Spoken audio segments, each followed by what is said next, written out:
Brought to you by KR Mangalam University. We provide you the platform to turn your dreams into reality. Give wings to your aspirations with KR Mangalam University. काली टोपी पहनने वाली RSS की फौज ने यह जो काला कानून लाया है, भारतीय राष्ट्रीय कांग्रेस की तरफ से हम इसकी मुखालफत करते हैं, हम इसका पुरजोर विरोध। और दूसरी बात कि हमारा यहां आना ये कोई सियासी कदम नहीं है। हम सिर्फ और सिर्फ उस वादे को निभाने के लिए यहाँ आए हैं जो वादा इस देश में गांधी ने मौलाना अबुल कलाम आजाद को किया था। हम उस वादे को निभाने के लिए आए हैं और वो वादा ये है कि गांधी कहते हैं, रघुपति राघव राजा राम, पतित पावन सीताराम, ईश्वर अल्लाह तेरो नाम, सबको सम्मति दे भगवान, हम सबकी सम्मति दे। और हम आपसे माफी मांगते हैं कि इस देश में सेकुलरिज्म को बचा के रखने की जिम्मेवारी हमारे कंधों पर थी। गांधी के देश में गोड से गद्दी पर बैठा है, इसके लिए हम आपसे माफी मांगते हैं। लेकिन हम आपसे वादा करते हैं कि अगर इस मुल्क में एक बार फिर से राम प्रसाद बिस्मिल और अशफाक उल्लाह खान की दोस्ती कायम होगी तो हम इनको जरूर हराएंगे। और इसी अजीमाबाद की धरती पर बिस्मिल अजीमाबादी ने कहा था, सरफरोशी की तमन्ना अब हमारे दिल में है, देखना है जोर कितना बाजने कातिल में है।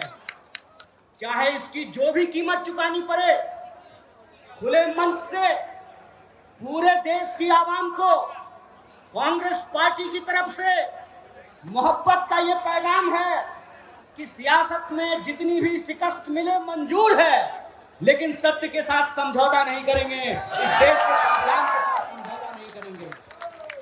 और तीसरी और आखिरी बात, ये कभी मत सोचना कि कोई लड़ाई एक कौम की लड़ाई है। ये कभी मत सोचना कि इंसाफ की लड़ाई एक धर्म को मानने वालों की लड़ाई है। ये कभी मत सोचना कि न्याय की लड़ाई एक जहदी को कायम करने की जिम्मेवारी सिर्फ रहमान के कंधे पे है, बल्कि एक जहदी को कायम करने की जिम्मेवारी राम के भी कंधे पे है। इस बात को याद रखना।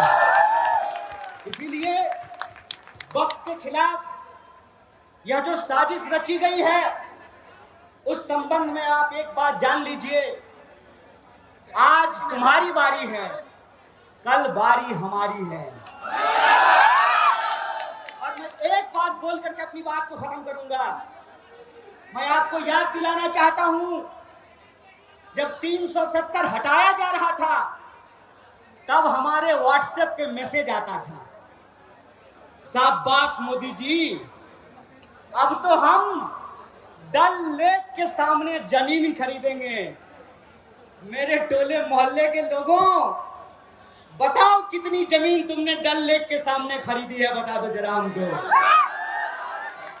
जब CA/NRC आया, तब फिर हमारे व्हाट्सएप ग्रुप पर मैसेज आया कि जो घुसपैठिए हैं उनको भगा करके उनका मकान और दुकान हमको दे दिया जाएगा। बता दो कितना मकान और दुकान तुमको मिला है। ये साजिश है, साजिश समझ लेना। ये वही साजिश है जो ये अंग्रेजों से सीखा है इन्होंने। भाई भाई को लड़ाओ और देश की संपत्ति अपने खाते में पहुंचाओ। ये साजिश आप जान लेना कि वक्त की जमीन कब्जा करके किसी हिंदू और मुसलमान को नहीं मिलेगा। गुजरात से आए हैं साहब, गुजराती दोस्त को जमीन देने के लिए। अगर किसी को लगता है कि ये जमीन कब्जा करके आपको मिलेगा, तो एक बात बता दीजिए, जब देश के आदिवासी अपने जल जंगल जमीन के लिए लड़ रहे हैं, तब देश की महामहिम आदिवासी हैं। जब दलितों के खिलाफ SC/ST कानून को खत्म करने की साजिश की गई, तब देश के महामहिम एक दलित थे। और आज जब यह कहा जा रहा है कि वक्फ को खत्म करना जरूरी है क्योंकि गरीब मुसलमानों को जमीन मिलेगी, तो याद रखना ये वो सियासत है, ये वो सरकार है जो आपको आपके छत पर नमाज पढ़ने नहीं दे रहा और आपको जमीन दे रहा है। अरे इनका तो बस एक ही कहना है, राम नाम जपना, पराया माल। इस खेल को समझ जाइए। इसीलिए यहाँ जो लोग खड़े हैं, मैं उनको बताने समझाने के लिए नहीं आया हूँ। मेरी आवाज जहां तक पहुंच रही है, मैं बिहार के आवाम को और देश को यह बताने आया हूं, दूसरे के तकलीफ में हंसने की संस्कृति भारतीय होने की संस्कृति नहीं है। ये भारत का इतिहास नहीं है। भारत की संस्कृति ये है कि हम अपने धर्म की इज्जत करते हैं और दूसरे के धर्म का भी सम्मान करते हैं।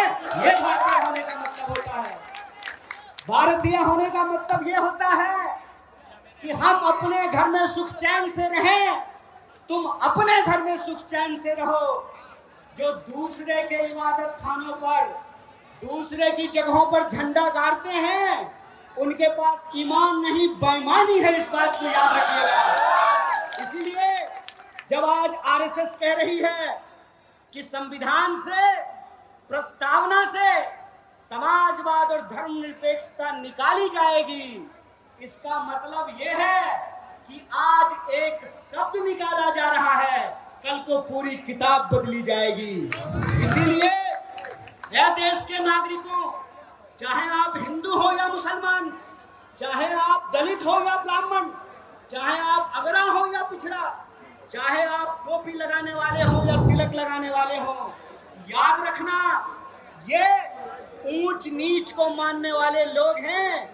इनको आपने गद्दी पर बिठाया है, ये आपसे आपका समानता का अधिकार छीनेंगे, आदिवासियों से जल जंगल जमीन का अधिकार छीनेंगे, पिछड़ों से भागीदारी का अधिकार छीनेंगे और मुसलमानों को इस देश में नागरिक होने का अधिकार छीनेंगे। इसीलिए लड़ाई एक कौम की लड़ाई नहीं है, पूरे हिंदुस्तान को बचाने की लड़ाई है और इस लड़ाई में हम सब एकजुट हैं। बोलिए, एक है कि नहीं है? तो आप हमारे साथ एक नारे को बुलंद कीजिए, उसके बाद हम अपनी बात को खत्म करेंगे। इस काले कानून के खिलाफ हमारी एक जहदी प्रदर्शित होनी चाहिए। अशफाक उल्लाह खान और राम प्रसाद बिस्मिल की दोस्ती कायम होनी चाहिए।